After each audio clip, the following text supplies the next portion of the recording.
Okay, the time is 5:30. We'll call the meeting to order. Those here are the three commissioners, the chief, Kathy Kilbine, and Dan Weathers. Dan Levis.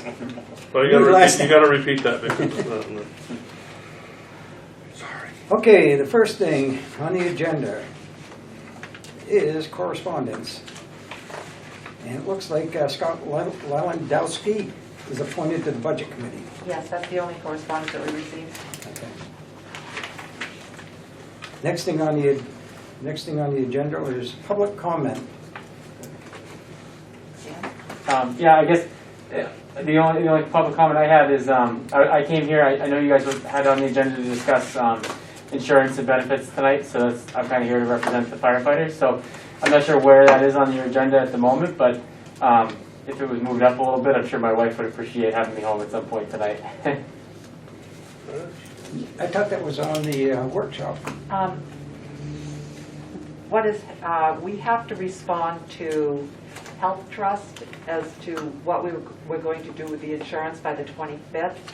And we're in the open enrollment period, so we have to talk about it tonight so that we can finish talking about it next Tuesday, hopefully, so that I can get open enrollment paperwork out to the guys. I have to do it by a certain date.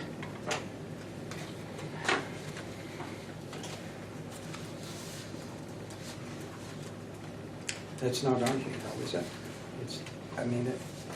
It was down under a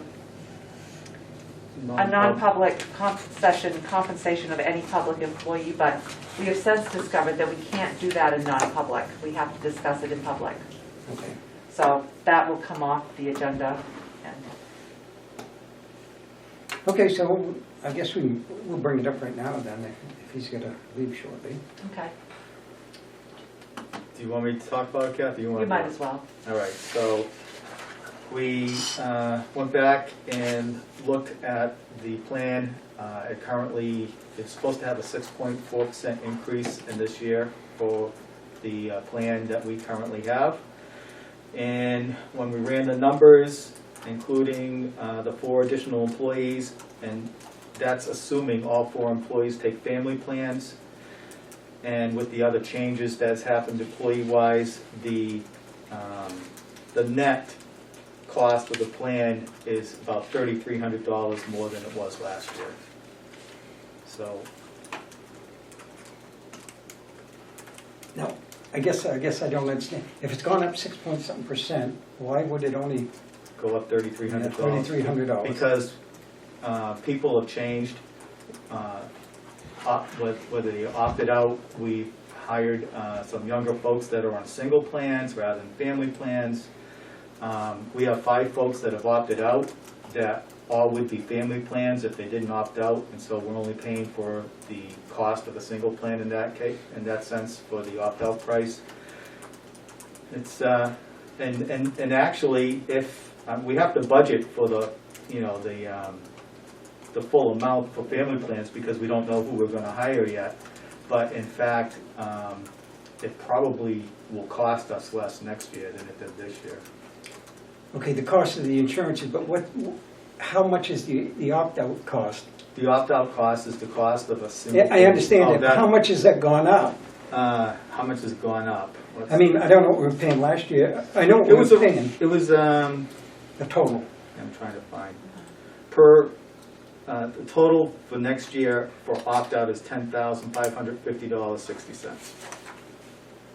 And that's the district's cost of a single-family plan. So that's per man or the whole for everybody? Per person. Per person. So how many people are opting out of that? 5. So you get 5. And that brings it up to, where is that? $52,753.01. And what are we paying this year? This year, the opt-out was $9,915.95. Quite a bit of difference, yeah. A lot of difference. So, $47,000. no, about $500 per person. That's per person. So $2,500 total. So if the district were paying for the family plan for those 5 individuals that do opt out, it would be $142,433.30. So even though it costs the district money to pay somebody to opt out, we're saving money, about $80,000.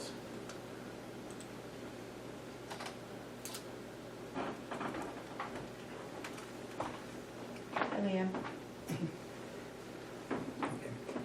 Now, I think in all the years that I've been on here, the insurance has raised usually between 2 and 3%. It jumped. It took a big jump this year, evidently. No, that's the normal. Yeah, it was actually more than that. I mean, the last couple of years have been a lot less than that. Really. Luke, come on. Come on, Luke. You found me. Come on, let's go. Just checking her phone out. You know, and the other thing that, and there again, you guys can speak for yourself. The way things are with the insurance companies is it's never going to go down. We know that. It never will, and probably who Well, knows. it did actually go down one year, but that Yeah. was like But 4 years ago. very seldom you ever see insurance go down. True. They just find ways to, you know, whether your deductible's higher, they find ways around things anyhow. So my suggestion is I am willing to split the cost with the people. Well, it's split right now, 88%. For the district pays 88% and the employees pay 12%. And I think that's been the policy of the board for A number of years. 5 years or so now. Yeah, the last 5 years. But we're talking, what's 3%? If you took a family plan, what's 3% of it?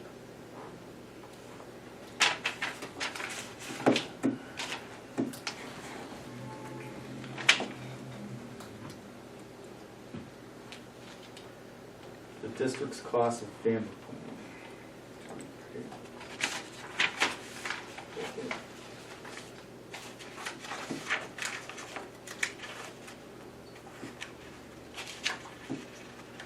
$854.60.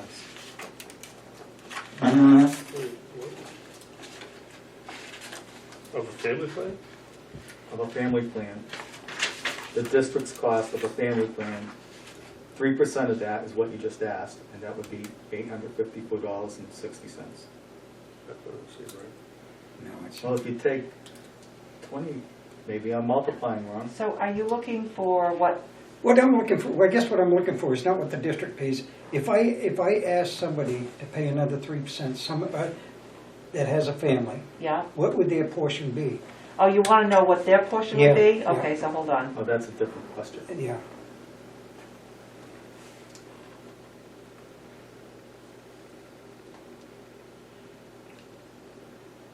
Their portion would go up $1,000 a year. And roughly, they pay, what, 12% now? We pay, yes, 12%. employees pay 12% now.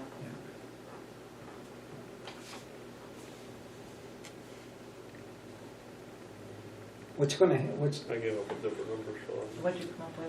Well, I erased it because none of your numbers are making sense to me. it sounds like a lot. I was doing it based on monthly, so Oh, yeah, I did too, but then I multiplied it. I did. What's the current cost, Kathy, of the 12%? Because if you just Currently, divide, the 12% is Well, the employee, $3,884.54. divide that number by 4 and you'll get 3% more. Right. So I took the annual premium per employee, which is $32,371.20, and multiplied that times the 15%, and came up with the $4,855.68. That's what our total, if you wanted to know the difference, what 3% would be, you could take the total cost and divide it by 4. Right. It's 12% now, so 25% of 12% would be 3%. That would be the additional 3%, by my understanding.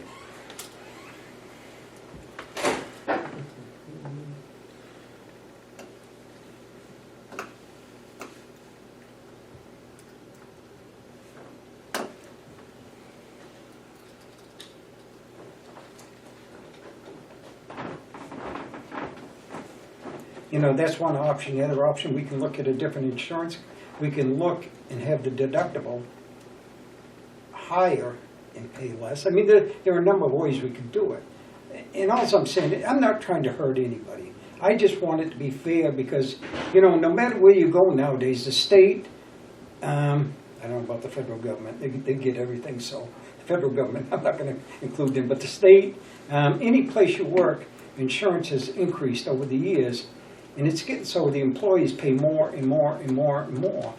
So that means I have no insurance because I have to pay somebody else's. And that's really not fair to everybody, to somebody like me to pay for insurance when I don't, you know, I don't get a debt. I have to pay more every year too. So But our cost also goes up as the cost of the overall insurance. and I understand that, and so does everybody else's. Right. Yeah.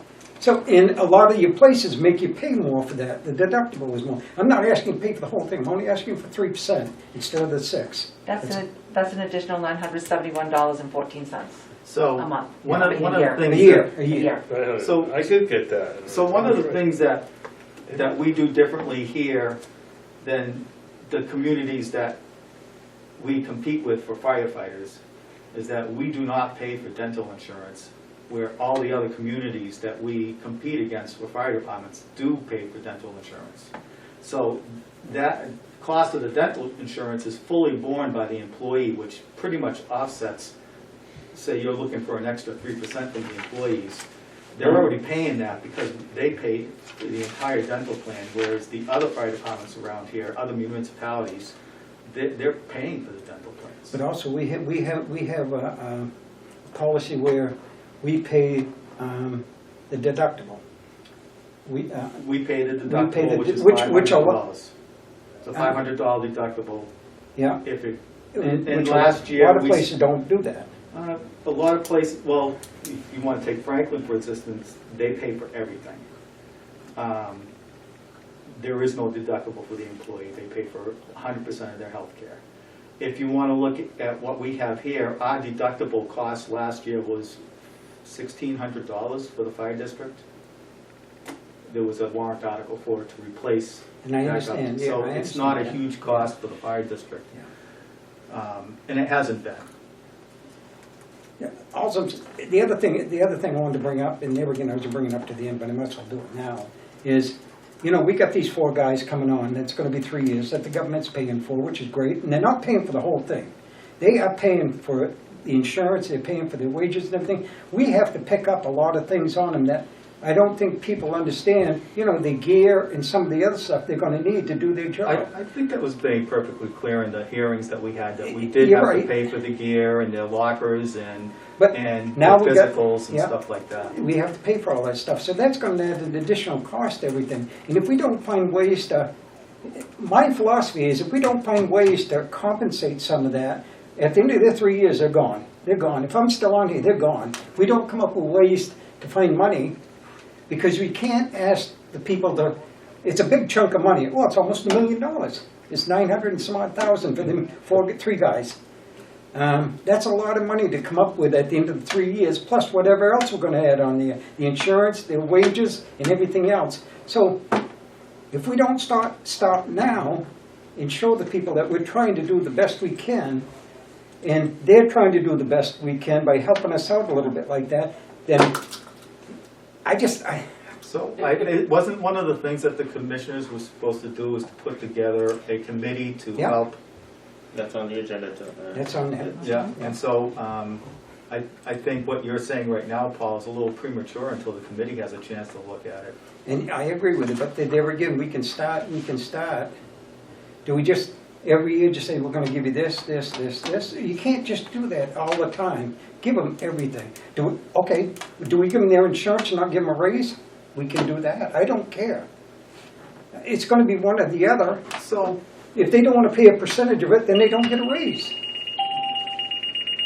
We already do pay a percentage of it. Huh? A percentage of it is already paid. If I may speak, I feel like this conversation is becoming about more than what it's about. The chief brought up the numbers, and with the additional personnel, we're looking at a maximum worst-case scenario increase of about $3,300. And that's if we stay with the current insurance that we have, which guys are happy with, guys like. But I think the conversation is kind of spiraling to like what we're going to do in 3 years about guys. This is just talking about this year. I was just trying to keep it on task of what we're talking about is it's a worst case scenario increase of that $3,300. That's if all the 4 guys take a family plan. If 4 of those guys, if 2 of those guys or 3 of those guys or all of those guys take opt-outs or a single person or 2-person plans, it wouldn't be near that much. You're leaving out the opt-out. The extra that's going to be to the people that are opting out of that. It would go down, it would be less. It'll be less. That number is figured on them paying family plans, not opt-outs, which are, I don't know, Chief, what is it, how much, a third of the cost? No, it's the cost of a single family plan. No, I know, but in comparison to what a family plan costs, Chief. Yes, about 1/3. Yeah,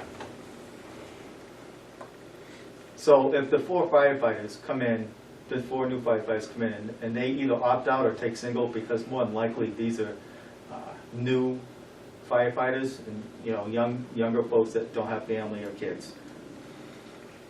You can take,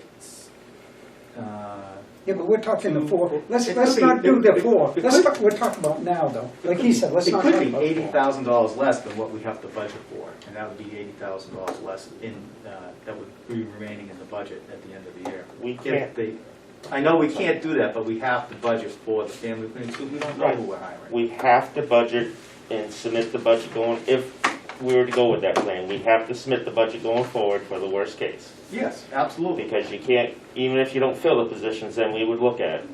I mean, I was looking at it, I'm not quite understanding where the 3348 comes from, because I was looking at the cost to the district per individual, and it came out more to, I had 19,422 that was gonna affect us. So my math could be completely wrong, but I looked at the family plan, the annual, broke it down by that, so. And I could be doing the math wrong, but I just don't foresee that 4 new people coming in is only gonna be an increase of 33. So you have to take out the cost of those 4 people as well, because the feds are reimbursing us that goes. How much, what percentage are they're covering their entire insurance? It could be that their entire insurance, depends upon what they pick, but it's the average of the 3 plans that we offer. So, okay, So the maximum that they'll offer is the maximum of those 3 plans per individual, which is in the, around $20,000. Off the top of my head, I don't remember the exact number. So if we have 4 individuals come in and take the highest plan, we could be out money. We would be out, according to this, $3,348.05 would be increase over what we appropriated for health insurance last year. That would be it. That's That would it. be Because last year, we appropriated $283,101.35. That's the number that's highlighted on your paper, right under it.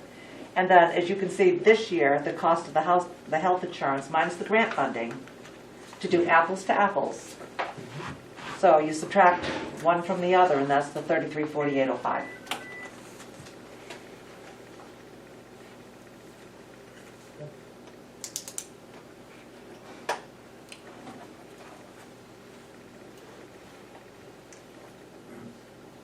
I said my part anyhow, so that's all right. I just think we should try to, right now, we're competing with Guilford. We're going to hell all of a sudden? Going up over there. Probably a second or third. We're competing with a huge number of fire departments currently that are hiring. And for us to be able to get the better quality candidates, we can't be watering down the benefits that we offer these folks right now. Because like Bedford's looking for people, Guilford's looking for people, Nashua's looking for people, Laconia, Hudson, Hooksett, and Pelham in Portsmouth right now. And I know currently in the recruit class at the Fire Academy that's going to finish next Friday, there's only 13 that are going to be hireable at the end of that class. And How many? out of 16. Two Okay, dropped okay. out and one has a legal issue that's going to prevent him from getting a job, I believe.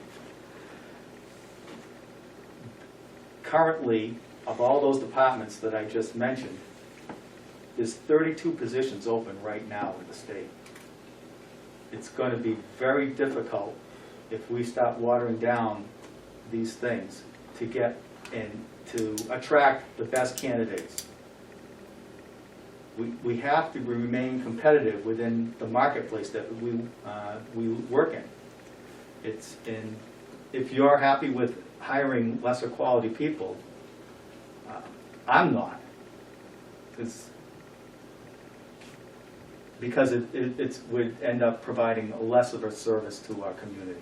I think the people of our community deserve the best that we can afford, and I think just keeping the plan that we have right now and is keeping us at least at a level. We don't want to reduce it anymore.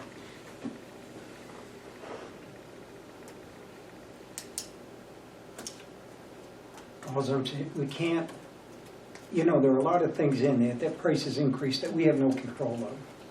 And I'm not, the insurance is important, there's no doubt about it.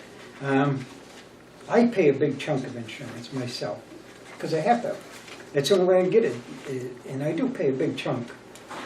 However, I'm also paying for somebody else's too. I'm paying for these guys' insurance. So We all are. Well, I know we are, but I'm using myself for an example. So, you know, and they have 3 times the, and I'm not saying they don't deserve it. Don't get me wrong. Their insurance is 10 times what mine is, 10 times better than mine. I mean, I just had my hip done. It's gonna cost me almost $100,000 out of my pocket, because my insurance is very little, very little. So, that's a, You know, But, okay, I said my part. You guys got something to say, go ahead and say it.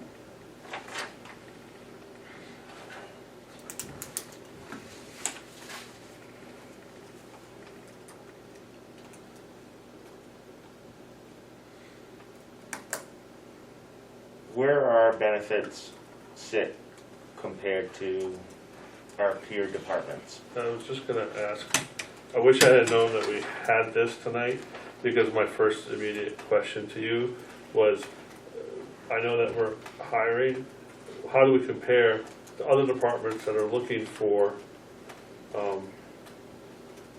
staff? Because if we, I'm gonna throw 2 towns, because I know John loves when I compare things, but if Canterbury were hiring, right, they were paying $4,000 less, let's just say we were starting at $45,000, they're starting at $40,000, but we make the guy pay $2,500 more insurance, maybe Canterbury pays 100% of the insurance. So it's comparing how, you know, it's basically no matter what, all we care about is what do we take home every week.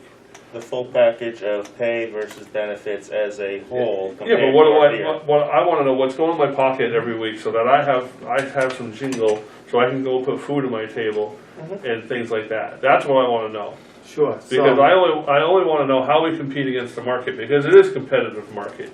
We're in it's you know, in this it's a more diverse field. You know, I've only worked in the private sector, so I can only relate to the private sector. And, you know, I almost took a job that had no benefits, you know? Then I'm like, oh, wait a minute, I'm not getting any younger, you know? And, yeah, I compared the open market. I looked at the open market, whatever they call it, the marketplace, to see what my insurance was going to cost me, you know, versus what do I pay now, Sure. you know?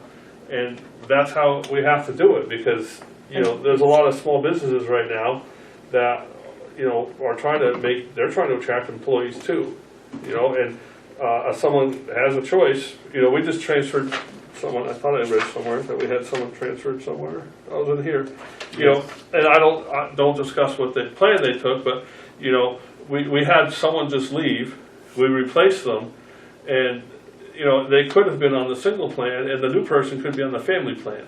You know, we don't have any discretion in that. That's just the nature of the beast. You can't, well, that'd be illegal. But, you know, yeah, I understand where Paul's coming from, but, you know, we have to remain competitive. You know, otherwise we are gonna start losing, we could start losing employees where it becomes harder and harder, and then Paul's favorite subject, overtime, is gonna go through the roof because we have to cover those shifts. So it's I don't envy what you have to do. Good luck. Not fun. So, starting pay-wise, we're on the lower end of the market right now. Health insurance and other benefits-wise, I would say right in the middle of the pack. If you add up all the benefits and the insurance, add the insurance in there and the benefits, and compare them to some of the other places and could prove that this is what these other places do. And you know, Guilford is out of it because they're in their own world. They're a rich community.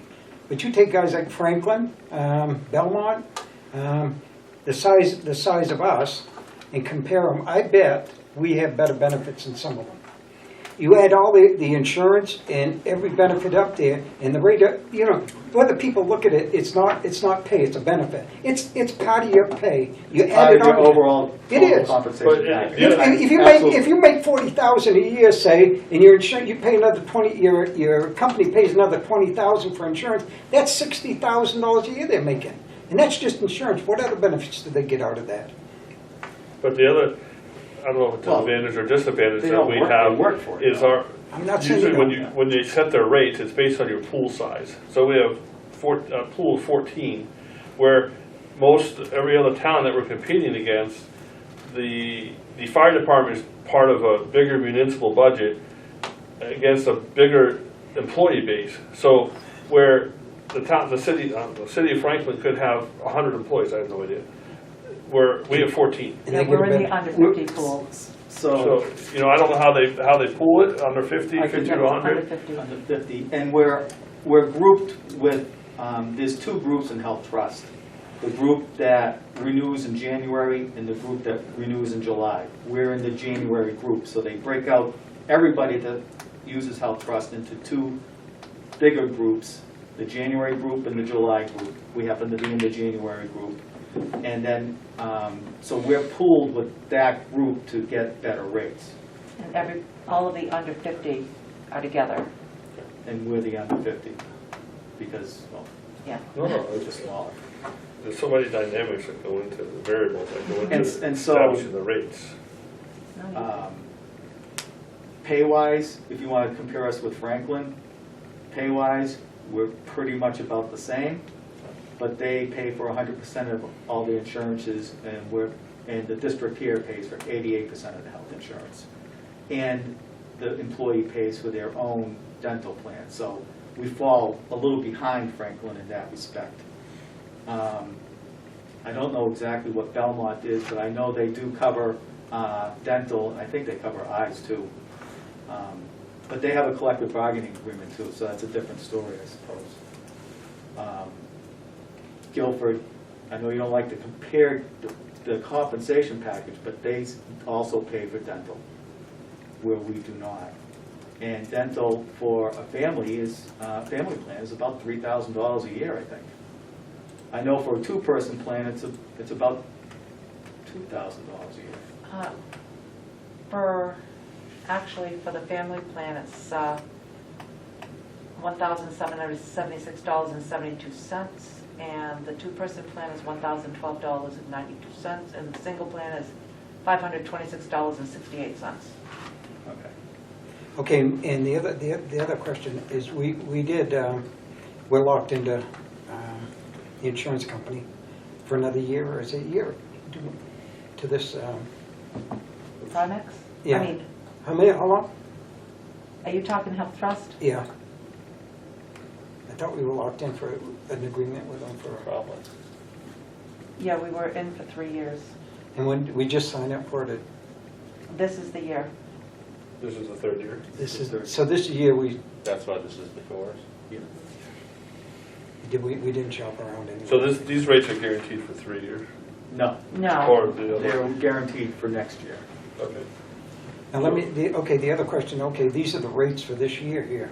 So in other words, if we go buy into this, it's a 3-year, we're locked in 3 years, No, just a year, yes, just a year. okay. Is there any way to get somebody from Primex in here to talk to us about? Primex doesn't do health insurance. This is Health Trust. This is Health Trust. Okay. Who would we talk to about this here to see? I'd like to see it, listen to a representative telling me everything, explain everything to me. That's what I'd like.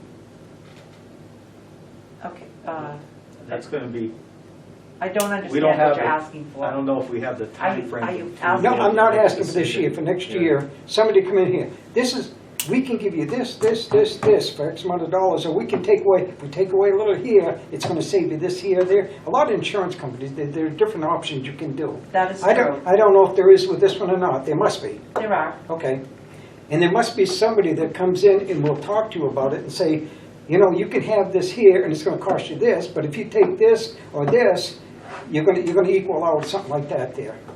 I mean, a person, I found out with insurance companies, you can shop around and once you get locked into something, all they do is just keep raising the rates. And so what you do is if you shop, car insurance is notorious for that. So if you shop around a little bit, you get a better rate one year, and next year it may be a little higher, so you shop around again, and this one's gonna give you a better rate. And I'm sure the insurance companies are like that too. Right, the thing with the insurance companies though is that once you leave them, you can't go back to them for 3 years. So that's how you get locked That's, into yeah. somebody else's plan, because you can't go back to the other one. Okay, so we don't go back, say we have a representative comes in here and talks to us about it, and we can't go back for 3 years, so we'll go to somebody else. I mean, it's not like there's not insurance companies out there to go to. I Yeah, mean, but they could give you, they could attract you and lock you in with, with 1 year. well, no, Oh, they lock you in for 3 years, but they sweeten the pot, and they give you that first year that looks, hey, that looks really great, but they're gonna make it up going back for the second and third year, because they're gonna, That's, Unless you get something in writing to negotiate with them. I mean, how are you gonna know? That's the thing, you don't know, because you're locked in for 3 years, there's nothing you can do. You Well- can't go to, you can't, let's just say, You can't let's just go say back- Harvard Pilgrim came in and said, we're gonna save you, I don't know, let's just say they're gonna take $20,000 off of this the first year, but now all of a sudden the second year, you know, it goes up $40,000, well, you just lost your savings. And you can't go back to And you can't Health go back- Trust you can't go back because to- you can't go they back don't to want you for Anthem. 3 years. But part of the contract, you talk with them, what is the max increase potential for year 2, year 3 before you sign anything? That's right. There I are mean, options to there's look at options with like that. I don't think they can tell you that, because it's an unpredictable market. That's true. You don't know what the increase is gonna be every year, because it all depends on your pool, and, you know, what do, you know, they have X amount of dollars that they wanna spend, and, you know, if it's $500 million and they wanna spend $600 million, guess who's gonna pay for it? It's gonna be everyone else. You know, so. I can't stand my glasses here. All I'm saying is, I wish we had, before this came up, a representative out here to explain a little bit in detail what the actual thing is. And it what- takes a long time to gather all this information. I'm sure So it if you want to do something like that for next year, let's start in June or something like that, so. They don't even have they don't have the figures until the middle or end of October, which puts us behind the 8 ball and trying to scramble to get all this pulled together for you. Well, that's being a little dishonest, I think, by not having, if I was to ask you, your health insurance and everything, and somebody says, well, you're gonna have it till the end of the year, do you want it or not? That's kinda, So you know we what? don't have a choice, we're kinda locked in, we either take it or we don't. I mean, God, If we it's, change to the July, we wouldn't have that problem. what do you mean change? Well, the July rates would be set in April, but, you know, we'd have a pretty good idea for that by saying, hey, can you tell us what the January rates are going to be so that we can have an estimate? It is a conundrum. It really is. I mean, it's almost like they got you locked over a barrel here. They got, I mean, Why do you think the insurance companies are so rich? yeah. That's why But- a lot of them make 150, 200,000 a year. The big wigs there. More than that. Yeah, I know they do. A lot of them do. All the houses on the lake. Well, I mean, I could beat it to death forever, and I'm not gonna.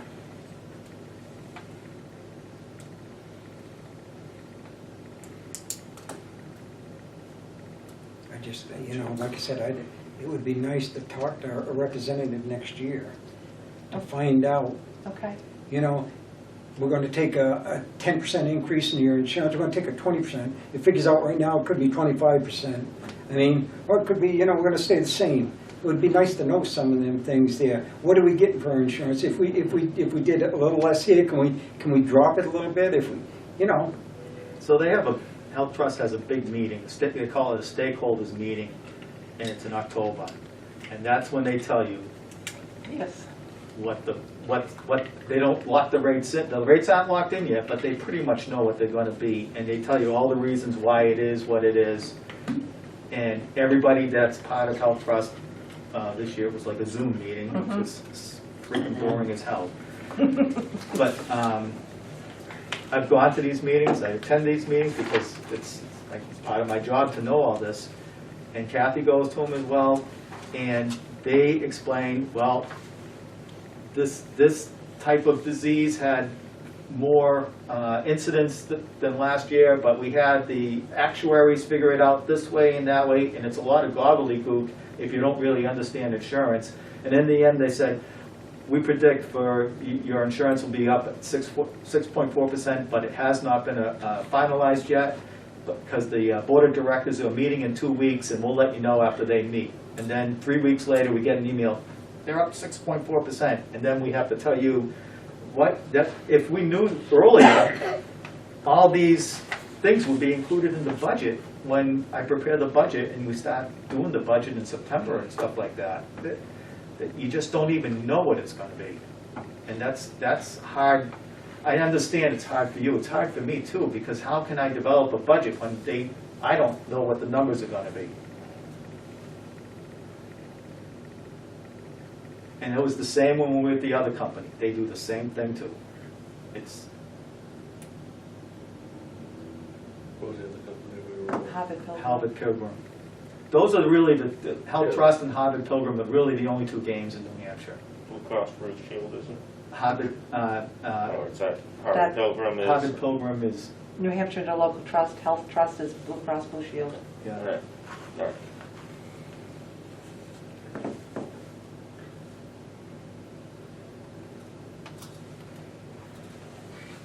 I don't know. What do you guys want to do?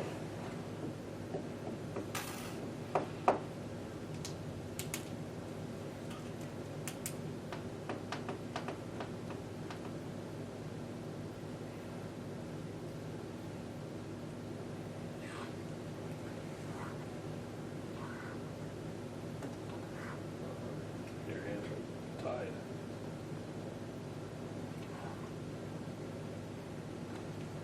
So that's the family plan maximum for 4 people, if we get 4 people by safer grant. That is correct. If we have less than that, then obviously it's less than the payout, because it's based on the The average. Let me, can I ask this question? Sure. I don't know how to phrase it.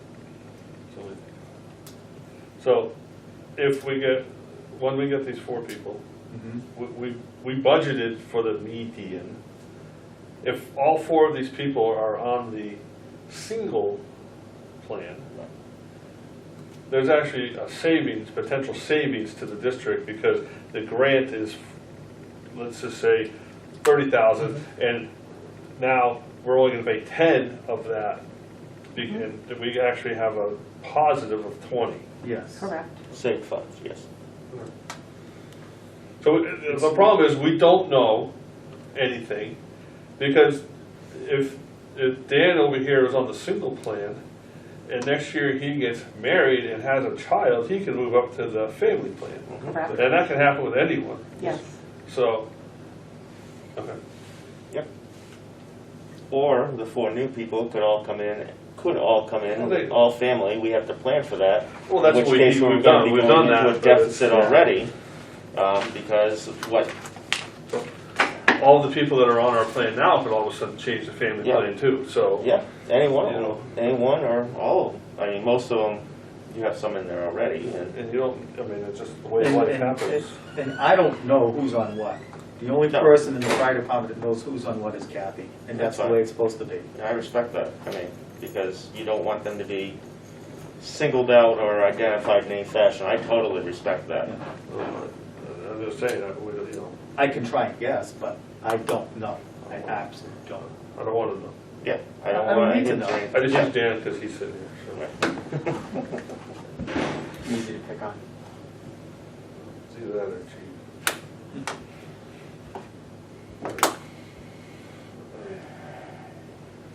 So, in a way, there could be a savings found in here There could. somewhere.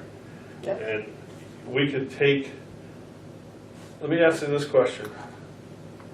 If, what's our budget hit for this year? What's the budget line gonna be? 286, 449.40. Okay, so if we take 286, this right here, I'm asking, and let's say it comes to December next year, and we know that we've only spent 30,000, I'm sorry, 250,000, and we have 80, let's just, I'm gonna use numbers, $30,000 left over.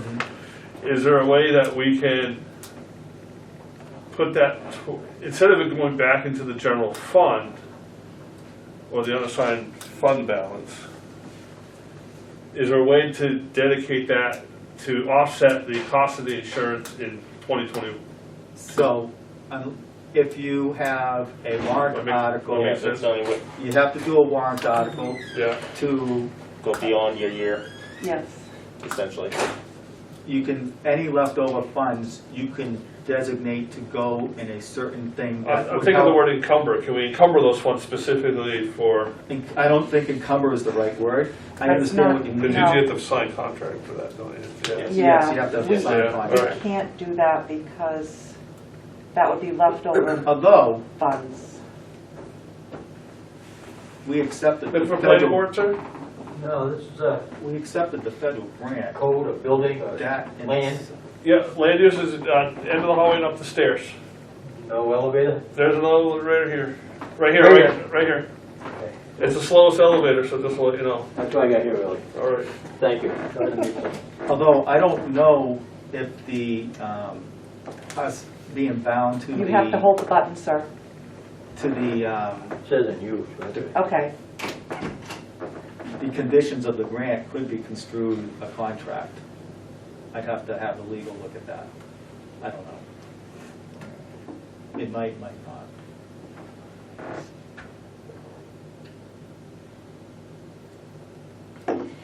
It's,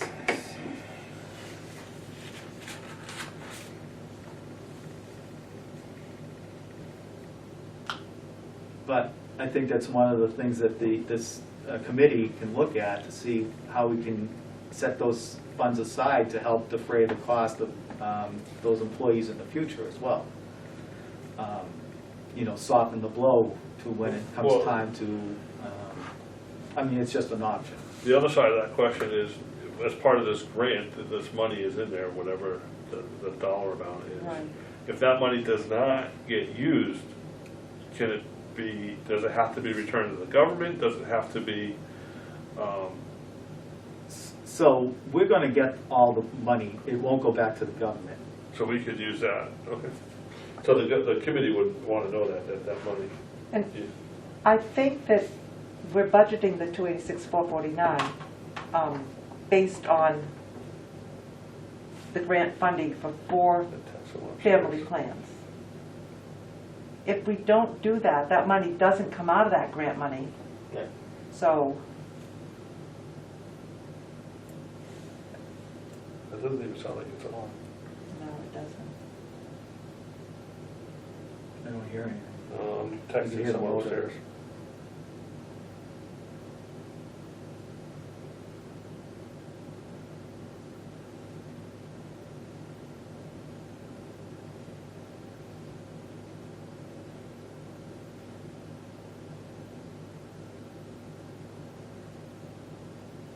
just texted someone upstairs. Hopefully Read their phone. the chair of the planning board.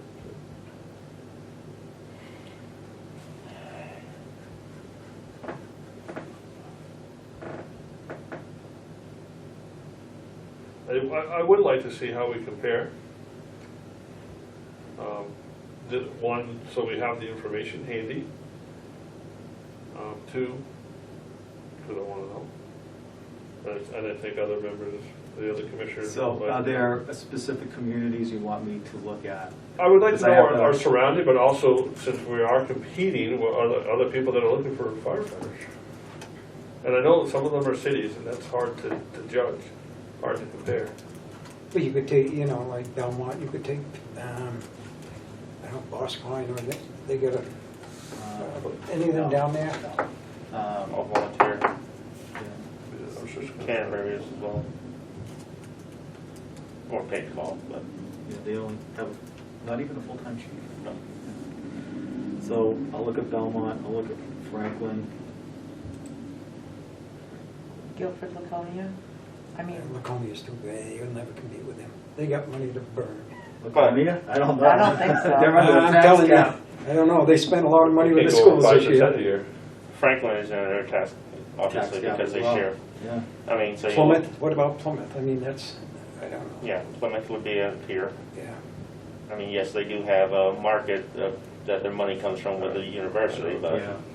they don't get much, as you think. All right, I'll put together a list. And Wolfboro's another one, but they're a lake city, so they're like a Guilford. And the other thing is, you know, so I gotta contact all these fire chiefs and they have to stop what they're doing to get me all this information. So they're usually pretty cooperative, but, you know, some of them will say, I'm just too busy to do that right now. So I'll get what I can get and we can have it for the next meeting. There's a gentleman down here trying to use the elevator, and it doesn't seem to be working for him. I don't know how to use it.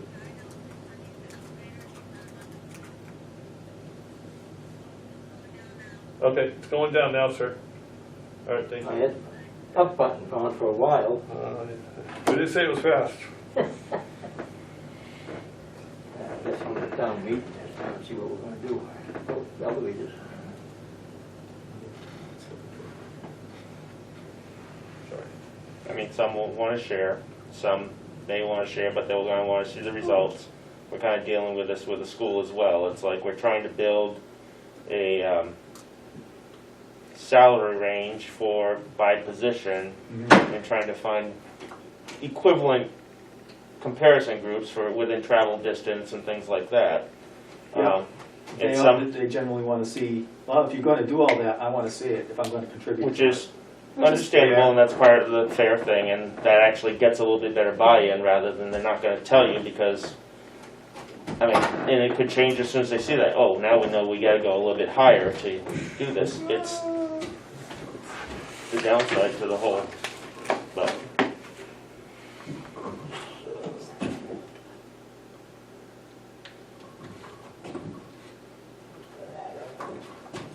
Yeah, I don't know how to use that one. I do. There you go, there's movement. He's out of here. Get him upstairs. It was going up there in an hour. All right, so just so you know, this is what's going to be on the budget line for next Tuesday when we meet over at Park Street. And we'll have to have a decision by then, at that night. If to accept it or not? No, we need to know What so we that, want to do so they can submit it to the budget committee. no, so that I can send out the open enrollment information to the guys. Okay. Because we're under time constraints, Yeah. because if we don't put that out at a certain date, You're we're locked out. locked in no matter what. Right, yep. And I have, we have to let Health Trust know as well. And next Tuesday is the deadline. That's the day it has to be in, or like Wednesday it has to be in? It has to be in like, sometime next week, I think. Okay. I'm not sure. But you don't have to leave the meeting and sign something and send it off that night? That's No, all. No. no, no, I no, I want to make sure don't. that you have at least till the No, I don't have to following do it morning. that night. Okay, Let me just double check and see, do I have that? yeah.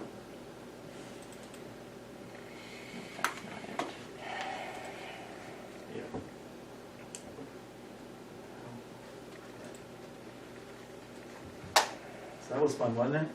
No. Okay, so you move on. Okay, next is chief's report. All right, first thing in the chief's report is the budget. Again, the audited unassigned fund balance is $562,058. Next page, you got it? Yeah, I do. Total apparatus equipment fund amount in the bank right now is $704,961.87. Total ambulance revenue through October is $354,716.11. Going through the budget of this year, of course, we're in the calendar year version, and we're at 83.56% through the calendar year, and we've expended 79.6% of the voted budget. The next, I have a paper in there for you that shows projected deficit versus offsets. And my current projection is that we should come in, barring any craziness, we should still be on the plus side of $11,571. So our budget cuts and other things that we've done are working, and hopefully we will not have to exercise anything from DRA.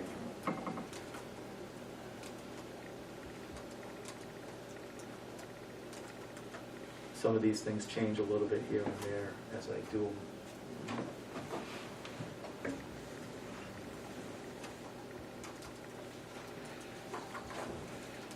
Any questions? So we're doing good, actually. We're doing good.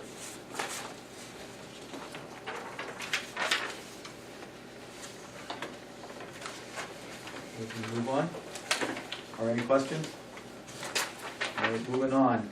The fire prevention report for October 2020 is included in the handout, and there were 61 fire prevention inspections.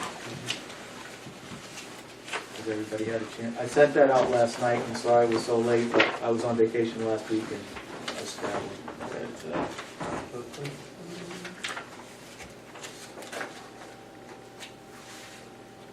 What's a consultation? So that's when somebody comes in to talk about a project before they put some plans together, or they have questions about plans and stuff like that.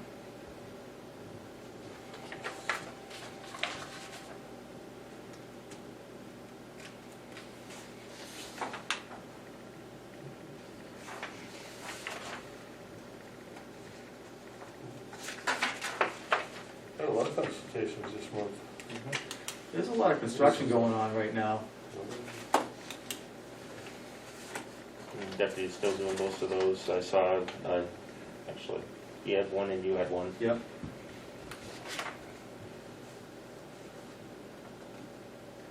So we're trying to limit exposures as best we can.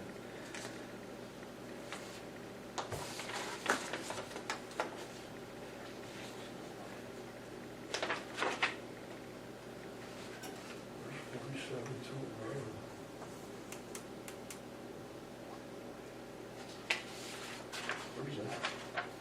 That Tilton Road. Tilton Road, it's Route 140. I know that.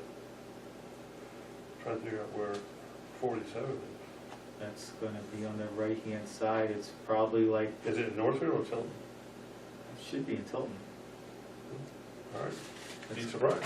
It's gonna be like, Don't have to say it. I'm sure it'll come to the planning board. we all set? Move forward? Yep. All right, the run report for October 2020, also included in the handout. For the month of October, we had 156 incidents. 110 of those incidents were EMS in nature, equating to 71% of our total incident volume for the month. The engine last month responded to 40 EMS and motor vehicle accidents. And we are currently, at the end of the month, we're 26 incidents above where we were this same time last year. So what's your total count? Last year, we did 2,000 runs. We'll probably be right in that ballpark again.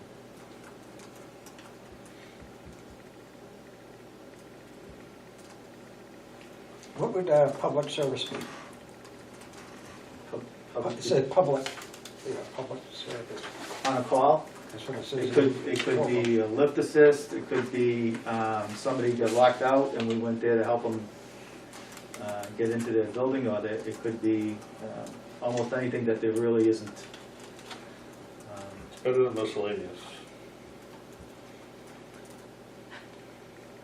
I'd have to look at the actual incident to tell you exactly what it was.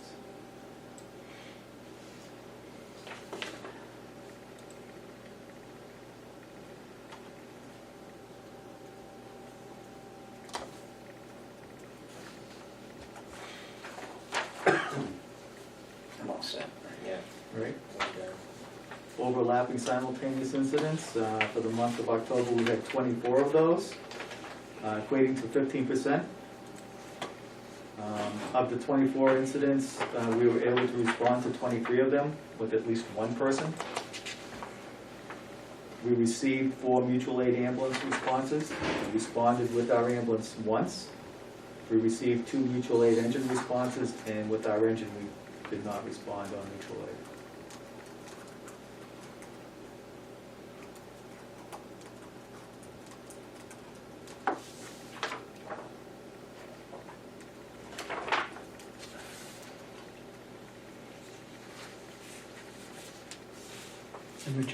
The majority of the calls are during the, I see there, anywhere in the morning from 6 to, 6 usually. Yeah, so when I do, at the end of the year, when I do the hourly report, the total incidents per hour over the course of the year, it's a big curve that starts right around 6 o'clock in the morning, and it shoots up, and it's at its highest in the afternoon, and then it goes down to near dinner time, and then it bumps up again after dinner, and then it goes back down to the quietest morning. Our quietest hour is usually either 3 or 4 o'clock in the morning, and the busiest hour last year was like 2 o'clock in the afternoon. So I've looked through a lot of the times, and I've always noticed that most of them, you're right, are between 6 and 9 o'clock at night. Yep. Then it kind of dies down. So by saying that, it's just something to keep in the back of your mind, because I'm going to bring up later, and not tonight, but later on, I'm going to bring this up because of the nature of the calls here. Because like I said, in the last 6 or 8 months, I've been looking at all the times, and I wrote down the times that were. And they were most of them are, like I said, between 6 in the morning until 9 at night. Then it takes way down, way down. And at night is, it dwindles to almost, well, I'm not going to say nothing, because you do have calls at night. But it does calm down at night, so just something to keep in the back of your mind. Well, just remember that one's just duplicate calls. That's the second call. And I understand that. Yeah, I so, understand that. yeah. That's why we used to do the run report of everything they went to, because that one then you could look at Okay, that, when the calls were. yeah. Okay, I'm all set. Going on to apparatus, A1 had an intercooler problem that was repaired. It wasn't the intercooler itself, it was the hoses and clamps and stuff like rubber hoses and stuff like that that were leaking and need to be repaired. And that is repaired. And then we had to replace the batteries in it as well, which is kind of a normal thing with the ambulances. They last a couple of years and they're cooked. The tanker also has a coolant leak and a charging problem, and that's scheduled to be looked at next week. It's difficult to get the vehicles into some of the mechanics around here to have them look at it. They're out 2, 3, 4 weeks, some of them. So the new engine, Captain Powell and I went out to Pennsylvania for the pre-construction meeting at Sutton East. So we sat in the chassis, not ours, but a very similar chassis, and we made some changes to the specification. We eliminated some stuff, we added some stuff, because now we could put our hands on it. It was like, oh, we didn't remember this. Oh, we don't need that. We're going to change that from this to this and things like that. And I do have a thing.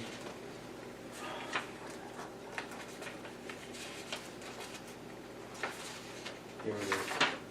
So we add an additional 110 volt outlet into the cab, and that's because of our rack charger is 110 volt. We added a 110 volt outlet into the roll-up EMS compartment door on the side of the, right behind the driver, so that we can. Oh, your EMS kit or EMS compartment? Yes. Okay. We added mounting plates for equipment and tools in the cab, so the way the engine cover is, they don't want you drilling into that to mount anything, because there's cooling lines and electrical wires right underneath that they mount to the backside. So to mount our four-gas meter, our tick, the glove boxes for gloves and all that kind of stuff, we had to tell them put mounting plates so that you can mount these things to the mounting plates and not hurt any of the electrical wiring, things underneath. We also added a pull-out tray on the officer side for the iPad computer. And we added a white light cutout switch. So when it's raining really hard or snowing really bad, the white lights on the front of the truck reflect back at you. Is the switch we added to shut the white lights off and just let the red lights stay on. So you still have warning lights, but you're not blinding yourself at the same time. And the last thing we added was a pump overheat protection manager. So that if the pump were to overheat, because we have to dead man it a lot, if it would start to overheat, it would detect that and manage it so that it won't hurt the pump. So we'll know about it beforehand. And the only thing that it'll add cooling to it by opening an extra valve to help cool it down, but at the same time it give a very big warning that something bad's going on, and then we can run back to the truck and manage it, take care of it. We also changed the mirrors. We went from a bus style to a door mounted mirror, and we changed the shoreline connection because the one that was specified wasn't waterproof. So the one that we changed it to is a waterproof one with the actual bar graph right on it. It actually turned out to be cheaper because the other one had a separate display that they wanted to put it in a window, but we don't have a window there because we're all compartment on that side. So they said we had to change it, and we looked for the cheapest way to do it. So, but in the end, the additional cost is $1,339.66. And that's really not a problem because we appropriated $703,677 for the engine, and through my negotiations with them, we ended up paying $693,590 for it, which leaves a balance of $10,086. From that $10,000, we still have to pay for the radio swaps from the old engine to the new engine, which I'm going to guess is going to be about $2,000. But and then we'll use the rest of that balance to pay the additional $1,300 for the things that we changed because they just needed to be done that we didn't plan on in the beginning and couldn't know until we actually put our hands on the truck. Are there going to be other changes coming? No.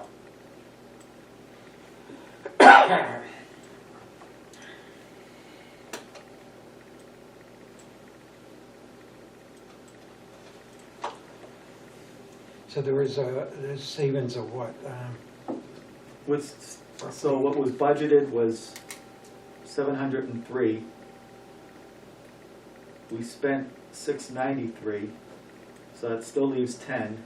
We have to spend 2 on radios, so that leaves 8.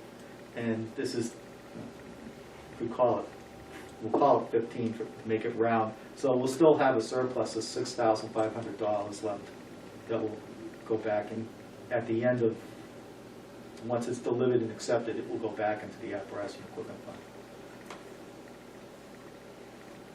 So you didn't have, just checking some of these things, because thank you for that. I understand the whole concept of the mounting plates. I mean, I understand a lot of what you were talking about there.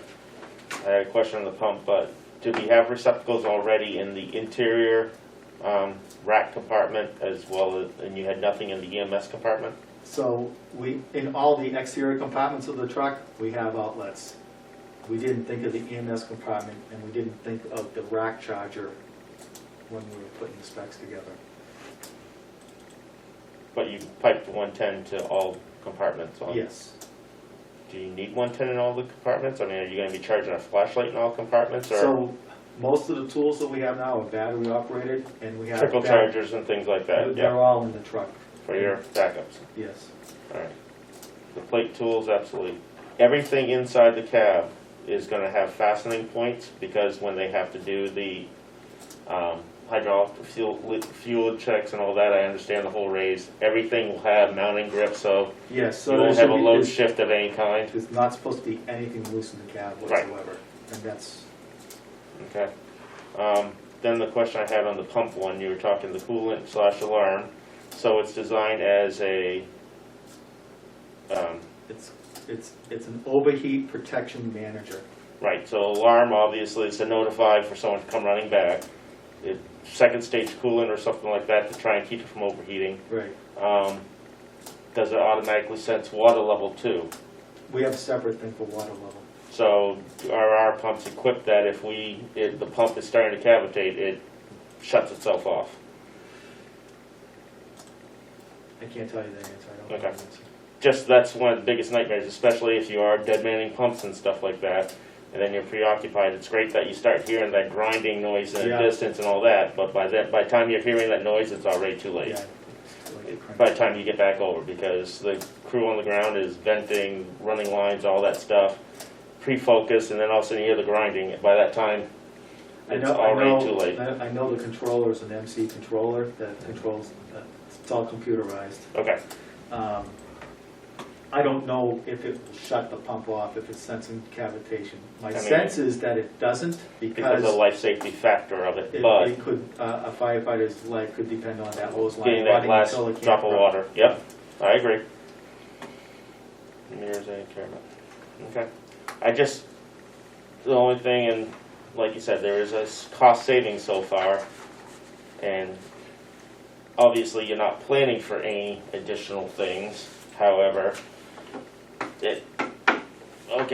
now you get the 90% on your next trip out, and adding to it, it's like if every penny you can save from it is best to do it.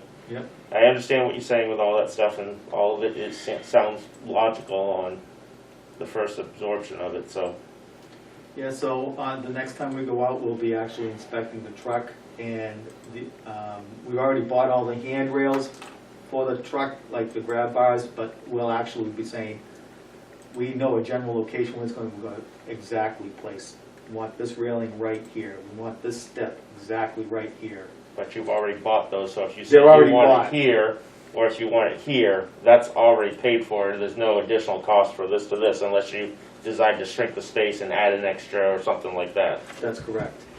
And there were no other costs, all the costs, so when this truck comes in and we switching from engine 1 to engine 2, driving engine 1 out to, I forget the name of the town. Something, where are they, Troy, no, Deerfield or? No. Out by Vermont somewhere. no, it's not Keene, it's, Whether, no. No, she's talking down south by Jaffrey. It's not, No, it's north of it's- Claremont. Oh, It's Cornish. Cornish. Cornish, yes, that's where it is. Thank So we you. drive the truck out there, they take all the tools off engine 1 and mount them on engine 2, and that's already included in the cost of the vehicle, so there should be no additional charges, other than, well, registration's free now too, so. Well, that's where Dingy is. That's correct. That's who we bought It it is from. Because Dingy. I've been out there a couple Yes. times, the old engine 3. Yes, it is dingy. All right, well, for my 2 cents, I mean, nothing sounds outrageous from what I'm assessing of it. No. The only thing, yeah, you're right, anything we can save to show the people that we did. As well. That's my plan. And your shore power, it's inside the door so that, And the airline, so you can't, you can't drive away without disconnecting. right, you have to disconnect it to get into the truck. And you have a power indicator light on the plug itself instead of a separate gauge, which is how you save the money with that. Yes. And did it make a difference of going to weather resistant versus non-weather resistant? The non-weather, it ended up being cheaper, Okay. so. Just with it being in the door, theoretically, it's weather resistant down in there and all that, and with Yes. caps, so just making sure that, So Yep. the plug is actually right by the door, and the air chuck is inside. so the shore power's outside the crew cab. Yes, Oh, right, that has right to at be- the door. So when you, like the handle, that's where it's plugged in, Okay, and the airline, you can't close the door with the airline attached. okay, so it has to be weatherproof to be out there, but Yeah. your indicator, power indicator is on that instead Right of on that separate. thing, yes. Okay, It's the same one as what we have on the forestry now. okay, alright, makes sense. All right, moving forward. I'm sorry, I did have one more question, sorry. Good. Intercooler problem was repaired. Yes. What are we looking for a price, obviously, with all of our vehicle repair budgets this year? So that cost was, it was a number of things. It was ball joints and things like that. It came up to 1,600-ish, Okay. not counting the batteries, because we did the batteries ourselves. But what was the cost of the batteries? Because those aren't cheap batteries. The Group 32s, 31s. I didn't look at the bill, I didn't. sorry. They're probably a couple $100. So about 400 for the batteries, or Sure. about 100 each? No, about 100 each, I think. Oh, In that ballpark Yep. area. Could be 130 each, it could be 90 Okay. each.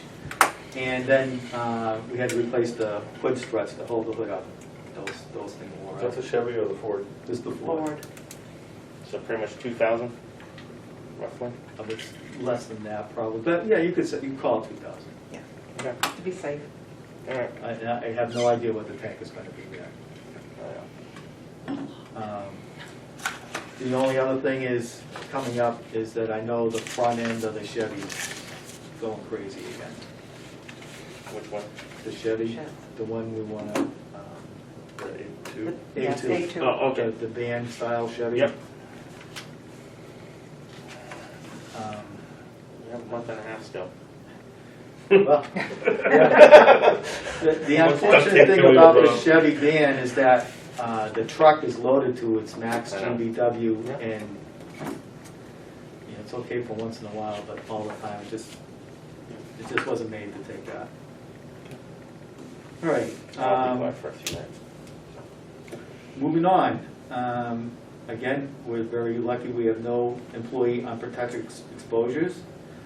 I'm on the statewide committee that oversees, makes recommendations for, is at a meeting today, at the Zoom thing, with the state, talking about prioritization of the distribution of the vaccine for when it becomes available to us.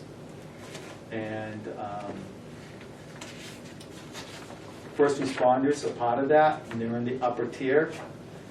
But the discussion today seemed to lead me to believe that folks in nursing homes or nursing care workers will be a higher priority than first responders. But at the same time, the amount of vaccine that will be available when it first comes out is going to be minuscule compared to the actual need.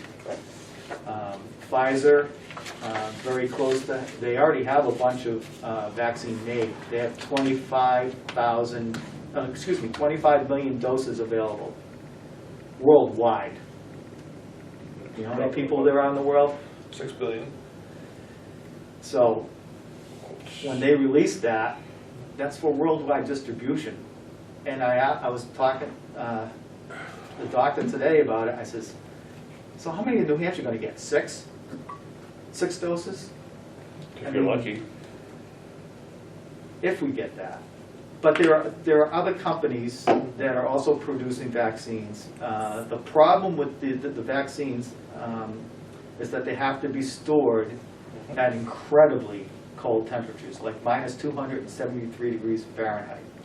There's only so many facilities that do that. Well, UPS is actually building special trucks now to deliver the delivery, but you get your box of medicine, you still have to keep it that cold, and so Until the budget request comes into that freezer. it's a 2-dose vaccine, kind of like the new shingles vaccine. You have to get one shot, and then later on you have to get another shot.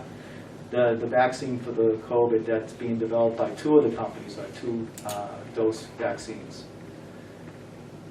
So, but the Pfizer one, the testing is showing that it has 90% efficiency, so that's pretty good. That's a lot better than most people would have predicted. The others are still in the other one is in the 80%. I forget the name of the company that's doing that one, Mira, something like that. What's the flu shot effectiveness? Depends upon the year.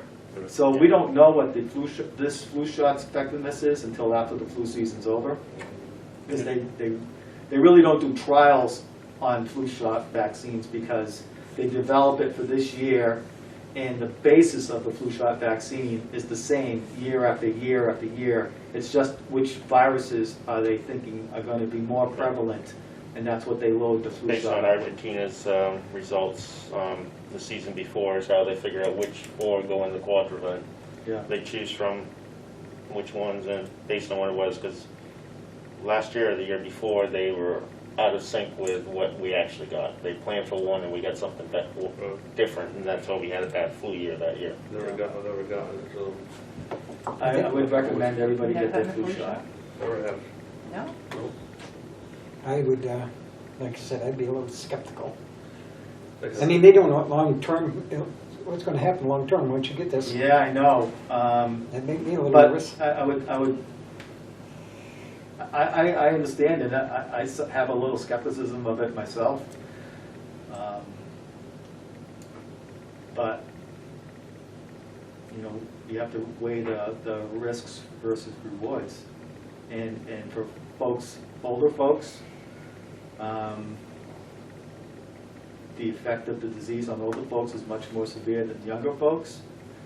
And if you have other comorbidities, it's much, much more severe. If you have high blood pressure, diabetes, if you're overweight, all those things are really have a huge factor on your ability to overcome the virus. So it behooves you to take every precaution that you can. Social distancing, wearing masks, and those really work. They've been proven to work very well. So I would recommend you don't become tired of COVID. And COVID fatigue is what they're calling it now. Getting looser on the, I don't feel like wearing the mask in the market basket. I don't think you can get in the market basket without a mask. But People, right now it's restricted, but people still get away with it. I mean, some communities you can be fined, but they're not fining. so the other thing is right now in the state is that our numbers are going up. We're getting about 200 new cases per day. A lot of that's due to the fact that we are doing more testing. The things that one of the things that we will also watch is the hospitalizations and how our surplus of ICU beds and ventilators and stuff. And New Hampshire's in a really good place right now in that respect. I think there's only 57 people in the ICU unit due to COVID in the whole state right now. So New Hampshire's doing pretty good. My caution is don't become lax in your thing. And the final thing about the COVID is that the state just released a program for first responders, and it's a test, it's a study to determine how many people are out there who are asymptomatic, who are walking around there and not knowing it. And it's the way the state is going to do this program. It's called FROST, First Responder Optional something testing, I forget what the S stands for, which we're looking at to be part of this program. And what it does is they send you rapid kits, rapid The rough test. test. And you test everybody in the fire department, and it's optional, so you don't have to do it, once a month. And the program will last up until March or shorter if they run out of the testing kits. And if you get a positive from one of your members or anybody from this rapid test, because this is a study, you do not have to go into quarantine. But you are required to go get a PCR test because there's a 20% false positives of this testing method. And so once you go and get that PCR test, if that comes back positive, then you're out, 14 days. It's the first responder optional surveillance testing. Surveillance, yes. So what the state's trying to do is get an idea of how many people in the state do have COVID but are asymptomatic, because they want to stop the spreading of the disease by people who are asymptomatic. Isn't this fun? So when you go on a call with the ambulance, and let's say you go pick up someone at the outlet, someone who just fell, banged up their leg, do you have to take the time to disinfect the ambulance the same as if you took someone who So everybody, we consider was everybody, COVID or we consider everybody's everyone's, infected. you do it the same for every Every one? single one. Because it takes like 45 minutes to disinfect. Yes. Okay. So we go there, we are wearing, and this is a state protocol now, that you have to wear goggles or safety glasses that wrap around, you have to wear a mask, and you have to wear gloves.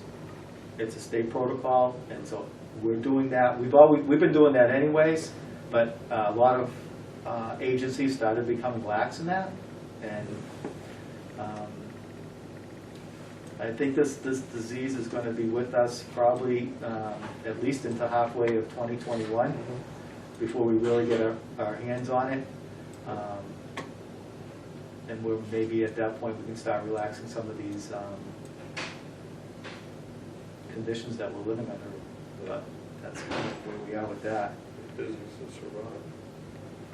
Yeah, I mean, you have to balance the economy with restrictions, and that's where the more we learn about it, the better we can help give guidance to business so they can continue to operate under the new conditions. Doing a lot of work and a lot of really smart people on these committees that I'm on. So. Any questions? All right, moving forward, Center Street, really have nothing to report right now. Park Street, I talked to you all individually, and we agreed that we're going to put the bathroom project off until the new year. Fire department radio system, the meeting was continued from last month to next month. The meeting's November 30th at 7 p.m. How many meetings have you had with this? It seems like It's been going on since June. It's been 6 months. What's the holdup? Oh, no, don't answer. There are some folks that don't think it's warranted, or they don't want it, basically. And the proponents are adjusting their plan to address those issues. Should've just gone in and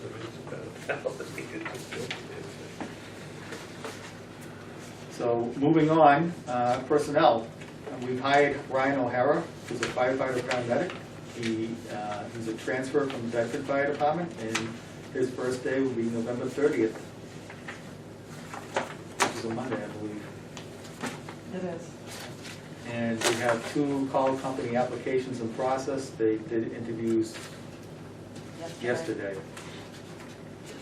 We'll see where that goes. Fire station committee's nothing new there. Safe and Safer grant, we're in the middle of the hiring process. We reviewed all the applications and we selected 8 candidates to put through an oral board. And from that list, we'll develop a list of individuals who we want to give ride time to. And from that list, we'll develop a list of people who will be interviewed by myself. And then I'll decide who I'll offer a job to after that. How many applications did you get? We got 14 applications. Pretty good. Can I just ask one thing of this Ryan O'Hara? Yes. When he was hired, did he say anything about the insurance or anything like that, the benefits here? Not, I mean, did he? well, he talked to the union and he talked to Kathy. He didn't ask me specifically about insurance, but he did inquire about Well, insurance. not only the benefits here. Evidently, he must have felt as though they're equal to what they had down there. They weren't. No. Huh? No, He's- they were not. I'm surprised he took a job up here if they weren't, though. I mean, he's, Well, He had personal reasons for doing that. okay. um, And I don't know if I can ask the question here, and that's why I'm being cautious. And it may have to be a non-public, I don't know. You But can ask a question. I won't answer it till you sit. and that's fine. Like I said, I'm trying to be very, I'm just curious where he started on the salary range. He's a paramedic, and I told you what the salary was that I was offering him. It's in the lower end of the paramedic scale, a few steps up, because he has 7 years' experience. That was at the last meeting. I gave you the number. I just don't remember right now, which is, that's fine. It's like 47 grand a year. I don't remember the exact, but 47 grand, I think is what it was, in that area.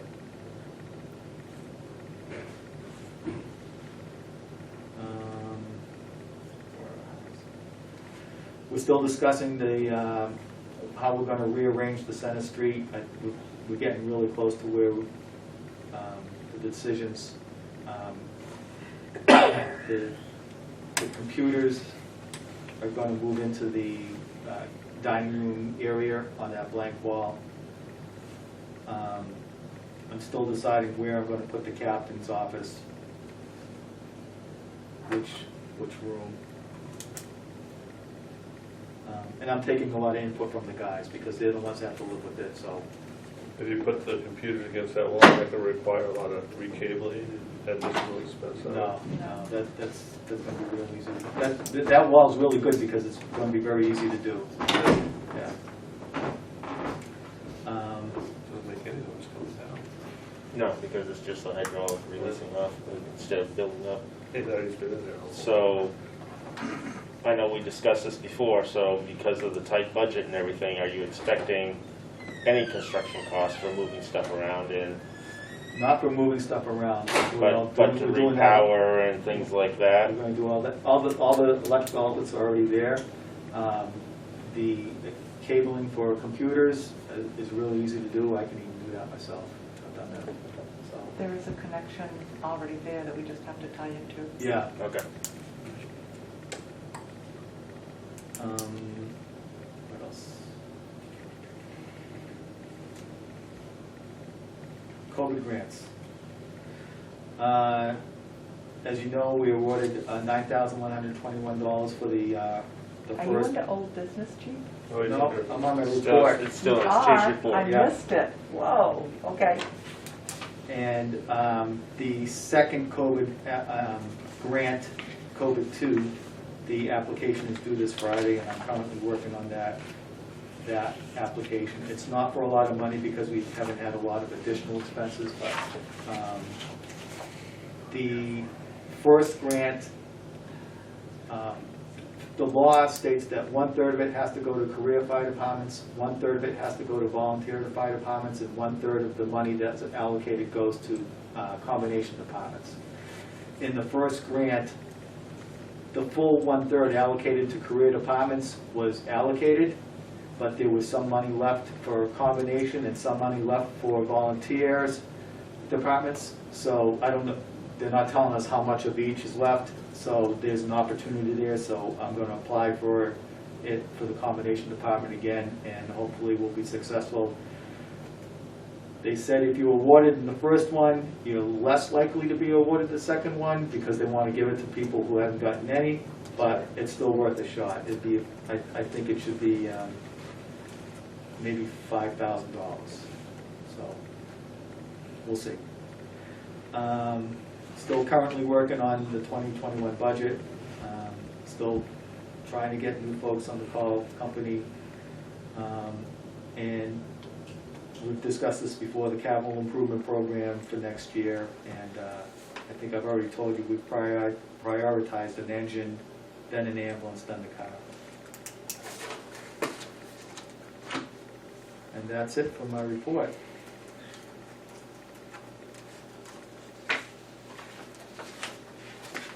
Any questions?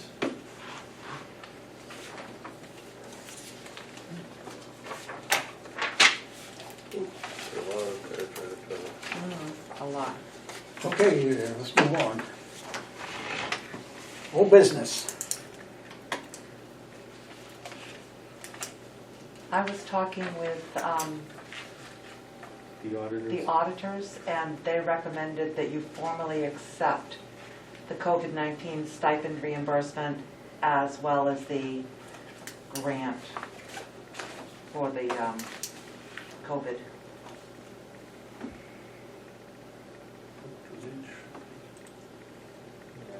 Total amount for each of them. Okay, hold on. Of course, my computer decided to kick me out.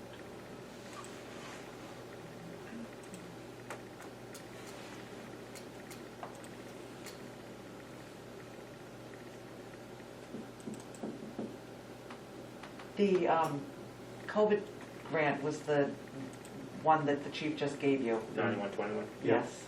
Okay. And I'm looking, I have to wait for my computer to open up again, sorry.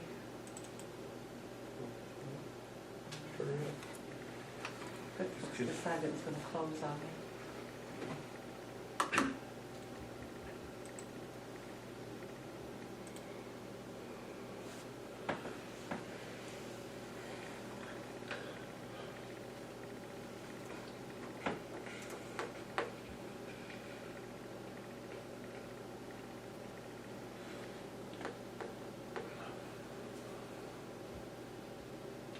While she looks that one up or waits for the computer, I'll make a motion to formally accept the 2020 AFG-S COVID-19 grant for the amount of $9,121.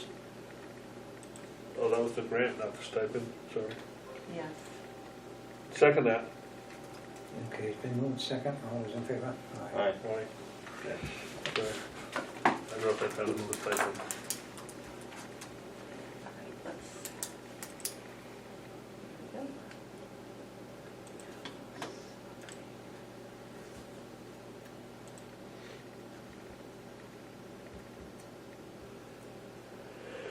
The stipend was $42,257.12. Make a motion that we accept the COVID-19 stipend reimbursement for $42,257.12. I'll second it. Been moved second. All those in favor? Aye. Okay, let's move on. Additional firefighter funding committee. Did we get any interest from the public? We haven't done anything, Yeah, but- nobody's done anything yet. I thought we talked, we were gonna reach out or something. Yeah, that's right. I thought we were gonna come up with like our ideas of what the committee should represent. Yes. Is it something we want to,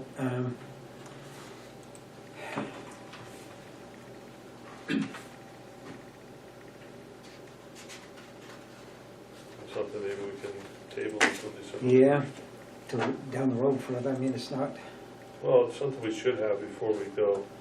for the voters and have an idea of what we're looking for.